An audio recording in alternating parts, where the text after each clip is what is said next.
Welcome to Pallavi TV. Tamil Nadu ఫలితాలు చూసినాం కదా నిన్న. అపూర్వమైన విజయం దక్కింది టీవీకే పార్టీకి. పార్టీ పెట్టి మొదటిసారి ఎన్నికల్లో పోటీ చేసిన విజయ్‌కి సింగిల్ లార్జెస్ట్ పార్టీగా తమిళనాడులో అవతరించి దాదాపు 107 స్థానాల్లో ఆ పార్టీ ఎమ్మెల్యేలను, ఆ పార్టీ అసెంబ్లీ స్థానాలు గెలుచుకోగలిగింది. సో విజయానికి కొద్ది దూరంలో 118 మ్యాజిక్ ఫిగర్ అయితే 234 అసెంబ్లీ స్థానాల తమిళనాడులో 118 మ్యాజిక్ ఫిగర్ అయితే 107 అంటే 11 స్థానాల అడుగు దూరంలో అధికారానికి ఆగిపోయిన పరిస్థితి. సో సింగిల్ లార్జెస్ట్ పార్టీగా అవతరించిన టీవీకే అధికారం చేపట్టడానికి ఉన్న మార్గాలేంటి? అసలు ఎట్లా ఏ పార్టీతో కలిస్తే ఆయన అధికారాన్ని చేజెక్కించుకునే అవకాశం ఉంటది? ఆయన సిద్ధాంతాలకు, ఆయన ప్రకటించినటువంటి ఎన్నికల ప్రచారంలో భాగంగా ఆయన చేసిన కామెంట్స్‌కి, ఇప్పుడు ఈ సిద్ధాంతాలకు ఎవరిని కలుపుకొని పోతే ఆయన అధికారం చేపట్టే అవకాశం ఉంది? విజయ్ సీఎం కావాలంటే ఏ పార్టీతోని పొత్తు పెట్టుకోవాలి? ఏ పార్టీతోని కలిసి వెళ్ళాలనేది ఇప్పుడు ఉత్కంఠగా మారింది. సో మరి ఏ పార్టీతోని వెళ్తారు? ఏ డీఎంకేతోనా? ఏఐడీఎంకేతోనా? లేకుంటే చిన్న పార్టీలతోనా అనేది దాంట్లో ఉత్కంఠగా మారిన పరిస్థితి. సో చూద్దాం. ఏ పార్టీతోని వెళ్తే ఎట్లాంటి అవకాశాలు అనేది ఒక్కసారి చూద్దాం. సో ఇది తమిళనాడు ఎన్నికల పార్టీ వైజ్ ఫలితాలు. టీవీకే పార్టీ 108 సీట్లు వచ్చినాయి. 108 అంటే ఇంకొక 10 సీట్లు.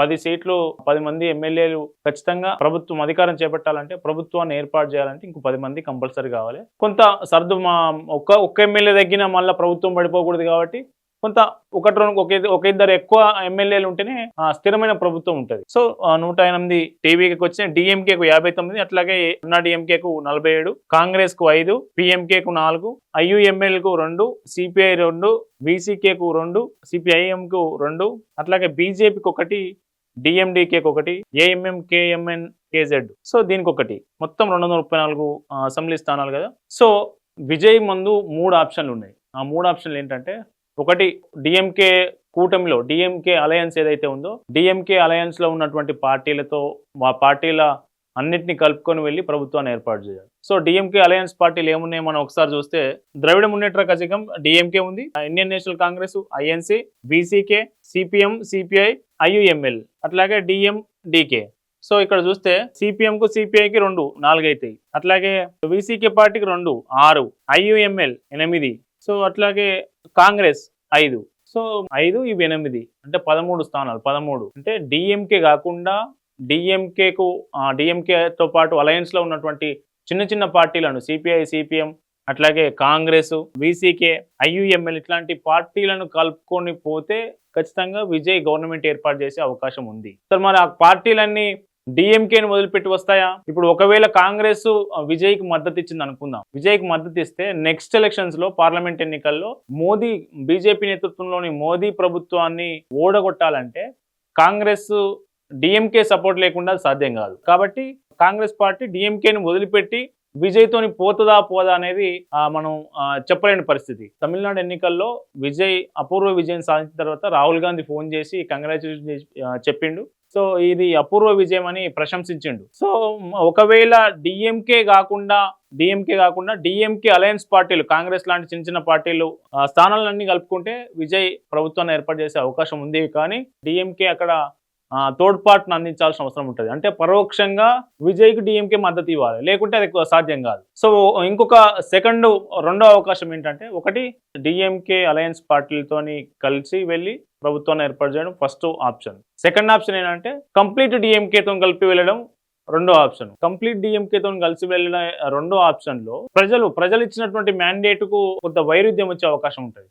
ఒకవేళ డిఎంకే అనుబంధ పార్టీలు విజయ్ కలిసి గవర్నమెంట్ ఏర్పాటు చేస్తే ప్రజలకు ఏం మెసేజ్ వెళ్తుంది అంటే, ప్రజలు మార్పు కోసం ఓటేసినా కానీ మళ్ళీ డిఎంకేతోని విజయ్ అంటగాగుతుండనే అపవాదు ప్రజల్లోకి వెళ్తుంది. ఎందుకంటే డిఎంకేకు దాదాపు 233 స్థానాలన 34 స్థానాలను తమిళనాడు అసెంబ్లీ ఎన్నికల్లో మెజారిటీ స్థానాలు, 200కు పైగా స్థానాల్లో డిఎంకే అపూర్వ విజయం సాధించి 2 దఫాలుగా తమిళనాడును పరిపాలించిన పరిస్థితి. సో 2 దఫాల ప్రభుత్వంలో తమ సమస్యలు, తమ కష్టాలు నెరవేరలేదు, సమస్యలు తీరలేదని ఆశించినటువంటి తమిళ ప్రజలు ఇప్పుడు మళ్ళీ డిఎంకేతోని టీవీకే 2 కలిసి చూడడాన్ని జీర్ణించుకోలేని పరిస్థితి ఉంటుంది. కాబట్టి ఖచ్చితంగా ఆ 2వ ఆప్షన్ మాత్రం విజయ్ ఎంచుకోరనేది విశ్లేషకులు చెప్తా ఉన్నారు. ఇక 3వ ఆప్షన్ ఏంటంటే, అన్నా డిఎంకే అన్నాడీఎంకేని కలుపుకొని వెళ్ళడం. అన్నాడీఎంకేని కలుపుకొని వెళ్ళడం ద్వారా అన్నాడీఎంకేకి ఎన్ని సీట్లు ఉన్నాయి? ఇక్కడ దాదాపు 47 స్థానాలు ఉన్నాయి. ఈ 47 స్థానాలు అన్నాడీఎంకేని కలుపుకొని వెళ్ళడం ద్వారా